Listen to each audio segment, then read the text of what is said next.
Bapa yang baik, Bapa yang ajaib, kami bersyukur Tuhan kepadamu kalau saat ini Tuhan kami boleh Tuhan ada di dalam ibadah ini Tuhan. Tuhan memberkati, memelihara kami, hati dan pikiran kami, biarlah Tuhan ada Tuhan di dalamnya Tuhan, dan kami siap Tuhan mendengarkan kebenaran firman-Mu. Di dalam nama Yesus Kristus kami berdoa dan mengucap syukur. Amin. Shalom Bapak Ibu yang dikasihi oleh Tuhan. Kita bersyukur saat ini kita ada di bulan Paskah.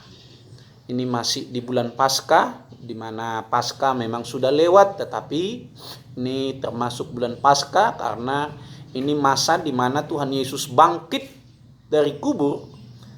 Namun dia masih ada di tengah-tengah dunia ini selama 40 hari, dan nanti di hari ke-40 dia kita katakan hari kenaikan, dan di hari ke-50 hari Pentakosta.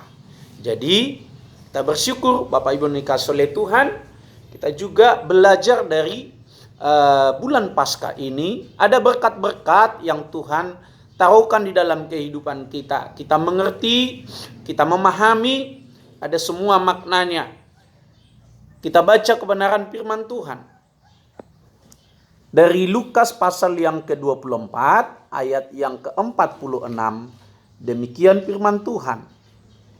Katanya kepada mereka, ada tertulis demikian, Mesias harus menderita dan bangkit dari antara orang mati pada hari yang ketiga, dan lagi dalam namanya berita tentang pertobatan dan pengampunan dosa harus disampaikan kepada segala bangsa, mulai dari Yerusalem. Kamu adalah saksi dari semuanya ini, dan aku akan mengirim kepadamu apa yang dijanjikan Bapakku, tetapi kamu harus tinggal di dalam kota ini sampai kamu diperlengkapi dengan kekuasaan dari tempat tinggi. Puji Tuhan Bapak Ibu dikasihi oleh Tuhan. Kebenaran firman Tuhan di mana Yesus menjumpai murid-muridnya di Emmaus. Ada hal penting yang akan disampaikan oleh Tuhan Yesus. Saya yakin percaya Tuhan Yesus tidak hanya menemui mereka begitu saja, tetapi dari kebenaran firman Tuhan yang kita lihat, paling tidak ada 4 tujuan Tuhan Yesus untuk bertemu dengan para muridnya, bahkan juga orang-orang yang ditemuinya pada saat itu. Saya melihat beberapa tujuan di sini. Yang pertama, menjadikan kita sebagai hamba. Menjadikan kita sebagai hamba dalam artian sebagai pelayan yang menggantikan Tuhan Yesus di tengah-tengah dunia ini.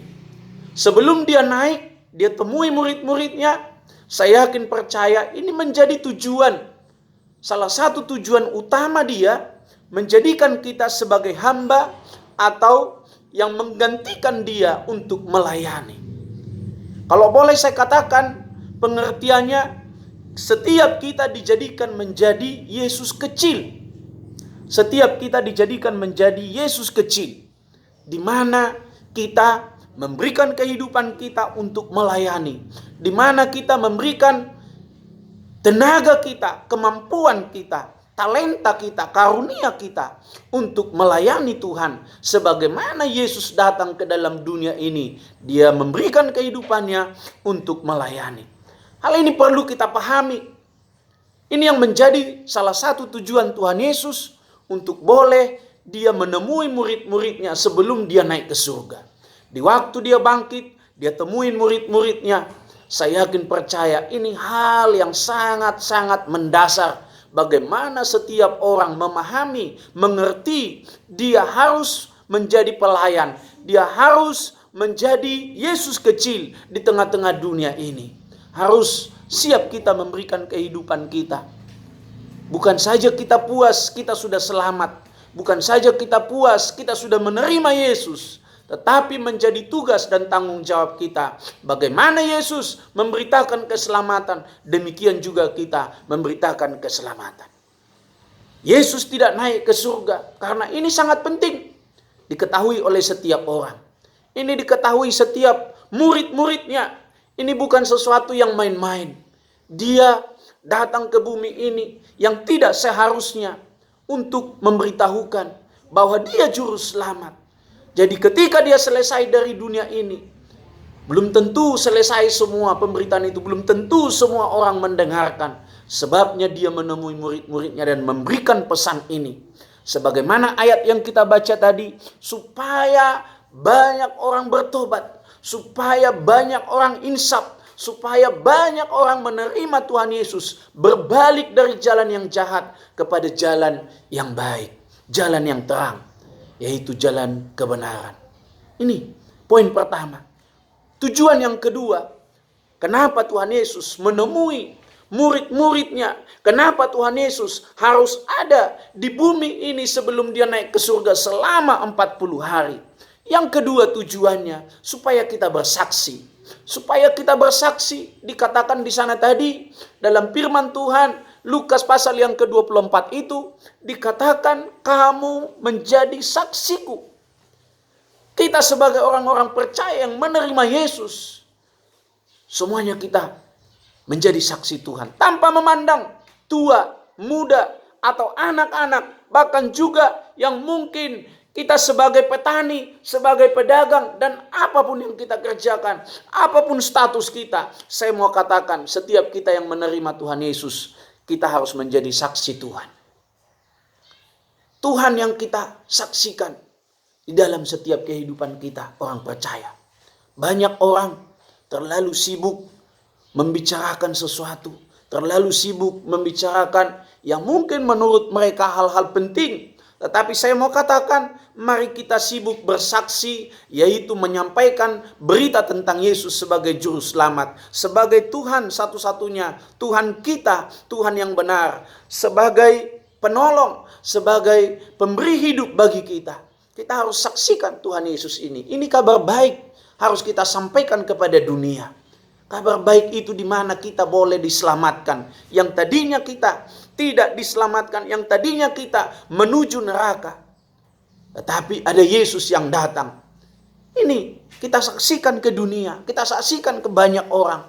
Kita mulai dari yang terdekat dengan kita, keluarga kita, tetangga kita, kampung kita, bahkan juga kota kita, di sekeliling kita. Bukan tidak mungkin ada orang-orang yang belum menerima Tuhan Yesus. Saya melihat perempuan Samaria di dalam Yohanes pasal yang keempat, di mana ketika dia menerima Tuhan Yesus, dengan sangat sederhananya, dia menjadi saksi Tuhan. Dia tidak mempersoalkan apa yang menjadi pembekalan dia tentang Yesus. Tetapi ketika dia menerima Yesus, ada sesuatu yang masuk di dalam kehidupannya yang tidak seperti biasanya. Dan dia apa adanya, bersaksi, dikatakan. Alkitab itu mencatat bahwa banyak orang yang bertobat. Jadi Bapak Ibu yang dikasihi oleh Tuhan, perlu kita mempergunakan segala kemampuan kita, mempergunakan kehidupan kita menjadi saksi Tuhan. Menjadi saksi Tuhan. Bagaimana kita menjadi saksi Tuhan? Yang ketiga, tujuan Tuhan Yesus, sebagaimana dikatakan tadi dalam ayat yang kita baca, Lukas pasal yang ke-24 itu, dia akan memberikan apa yang dijanjikannya. Ketika dia nanti naik, dia akan memberikan segala kuasa itu buat setiap orang yang percaya, bahkan orang yang mendengar pada saat itu. Dan saya yakin percaya buat kita semuanya dia berikan. Apa itu? Kuasa Roh Kudus. Dipenuhi oleh kuasa Roh Kudus, berjalan dengan kuasa Roh Kudus. Kita melayani juga dengan kuasa Roh Kudus.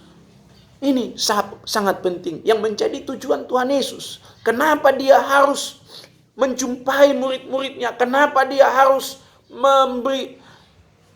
memberitahukan tentang dirinya bahwa inilah saya yang mati disalibkan dan bahkan dikuburkan.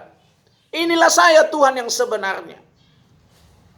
Dan dikatakan, kalau saya nanti naik, kamu akan menerima kuasa itu. Jadi harus sungguh-sungguh memintanya, dikatakan. Nah, ini poin ini sangat penting. Menjadi tujuan Tuhan. Sebelum dia naik ke surga, diyakinkan murid-muridnya harus menjadi orang yang dipenuhi oleh kuasa Roh Kudus. Karena Roh Kudus itulah yang memberikan kekuatan bagi kita. Saya mau katakan, waktu ini perjalanan kita sebagai orang-orang percaya di dalam Tuhan, Waktu itu menjadi proses yang tidak menutup kemungkinan kita akan mengalami kelemahan. Kita akan mengalami yang namanya keletihan. Kita akan mengalami yang namanya tawar hati. Ya, kita akan mengalami yang namanya yang mungkin arus yang akan membawa kita untuk kita lemah di dalam kepercayaan kita kepada Tuhan. Tetapi saya yakin percaya ketika kuasa Roh Kudus memenuhi kita, kita akan berapi-api seperti pujian itu. Api Pentakosta kupunya. Api Pentakosta kupunya. Menyala di hatiku. Jadi kalau itu yang ada di dalam hati kita, menyala di dalam hati kita, saya yakin percaya kejenuhan, keletihan, bahkan juga mungkin arus yang ingin membuat kita untuk letih, bahkan untuk tidak percaya, atau mungkin meragukan ketuhanan, meragukan apa yang kita imani selama ini, itu tidak ada. Karena apa? Ada kuasa Roh Kudus dalam kehidupan kita. Kuasa Roh Kudus ini sangat mempunyai fungsi yang luar biasa, bahkan sangat banyak. Ketika poin yang kedua, bersaksi. Ketika kita bersaksi, saya yakin percaya dengan kuasa Roh Kudus, kesaksian kita akan bisa diterima orang. Kesaksian kita akan bisa menyentuh hati orang lewat kuasa Roh Kudus. Jadi kuasa Roh Kudus yang memampukan kita. Mari kita minta kuasa Roh Kudus. Kita dipenuhi oleh kuasa Roh Kudus. Biar ini yang ada di dalam kehidupan kita. Bagaimana kuasa Roh Kudus memenuhi kita. Yang keempat, tujuan Tuhan Yesus untuk menjumpai murid-muridnya dan orang percaya sebelum dia naik ke surga adalah supaya kita hidup di dalam hidup yang berubah. Hidup di dalam hidup yang berubah ke arah kebenaran. Hidup kita semakin dibenarkan, hidup kita semakin dimurnikan, hidup kita semakin baik, hidup kita semakin bernilai. Ini sangat penting dalam setiap kehidupan kita orang percaya. Kehidupan kita harus seperti anak tangga. Semakin naik, semakin naik, semakin naik, semakin naik. Harus seperti itu. Kita tidak bisa seperti roda yang kadang naik, kadang turun. Tidak. Tapi kehidupan kita harus seperti anak tangga.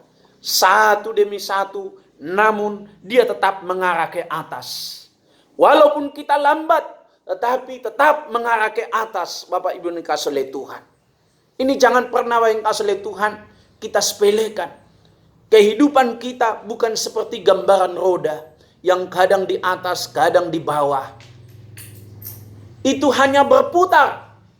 Kadang di atas, kadang di bawah. Itu saja. Tetapi kalau anak tangga, di mana kita naik, tahap demi tahap, tangga demi tangga, step by step. Hidup kita semakin naik, semakin naik. Kehidupan orang Kristen itu sebenarnya seperti itu. Tidak lain dan tidak bukan. Itu yang diinginkan Tuhan Yesus dalam setiap kehidupan kita. Semakin hari kita semakin berkualitas. Semakin hari kita semakin setia. Semakin hari kita semakin benar. Semakin hari kita semakin kudus. Tidak bisa kita puas dalam standar tertentu atau titik tertentu. Kita nggak bisa puas. Harus terus naik, harus terus naik, harus terus naik. Saya mau katakan, ketika kita puas di dalam titik tertentu, maka kita suatu saat akan mengalami yang namanya kejenuhan.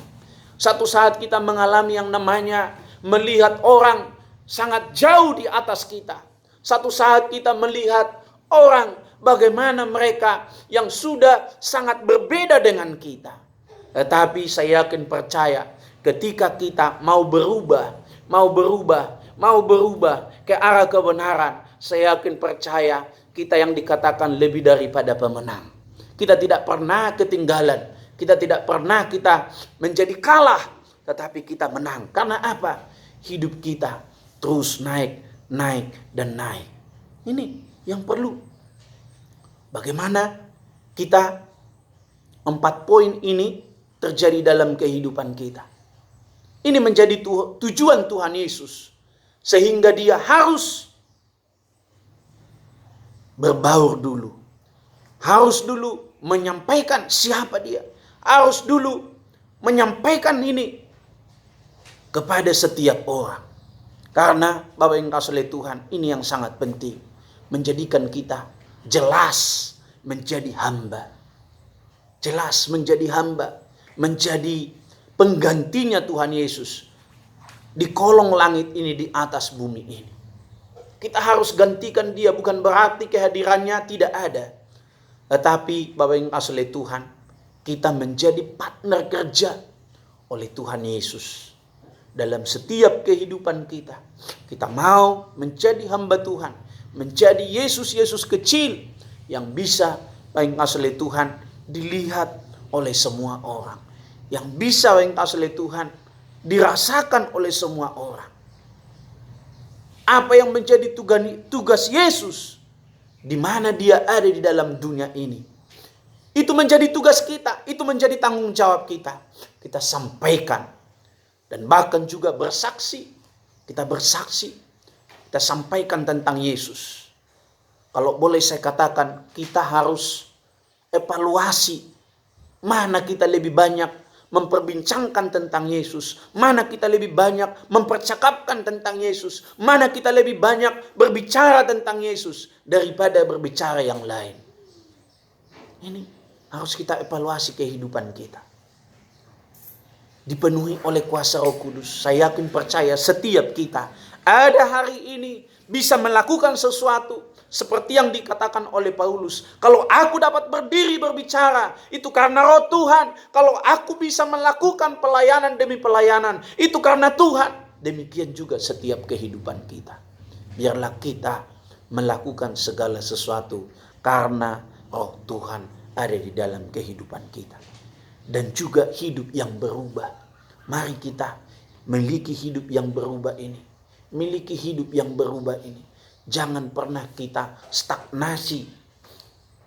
Jangan pernah kita hanya sebatas titik tertentu. Tetapi kita harus naik dan naik seperti anak tangga tadi. Ini yang menjadi tujuan Tuhan Yesus. Saya yakin percaya ketika ini kita bisa menangkap 4 hal ini. Maka yang kasih oleh Tuhan, tujuan Tuhan Yesus ada di dalam dunia ini selama 40 hari tergenapi. Tergenapi Bapak Ibu yang kasih oleh Tuhan. Inilah kebenaran firman Tuhan. Tuhan memberkati kita. Amin. Kami bersyukur Tuhan buat kasih setia Tuhan, anugerah Tuhan. Yang mengajar kami lewat kebenaran firman-Mu Tuhan.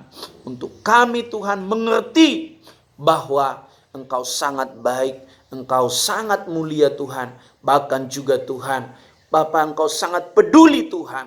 Bapa tidak membiarkan begitu saja Tuhan. Pemahaman yang ada Tuhan bagi murid-murid, bahkan orang percaya pada saat itu. Dan demikian juga Tuhan kepada kami saat ini. Tuhan tidak biarkan kami, tapi Engkau berikan waktu-Mu untuk menjumpai. Engkau berikan waktu-Mu Tuhan untuk boleh berbincang-bincang, bahkan menjelaskan siapa Engkau Tuhan. Terima kasih Tuhan. Ini doa kami di dalam nama Yesus kami berdoa. Haleluya.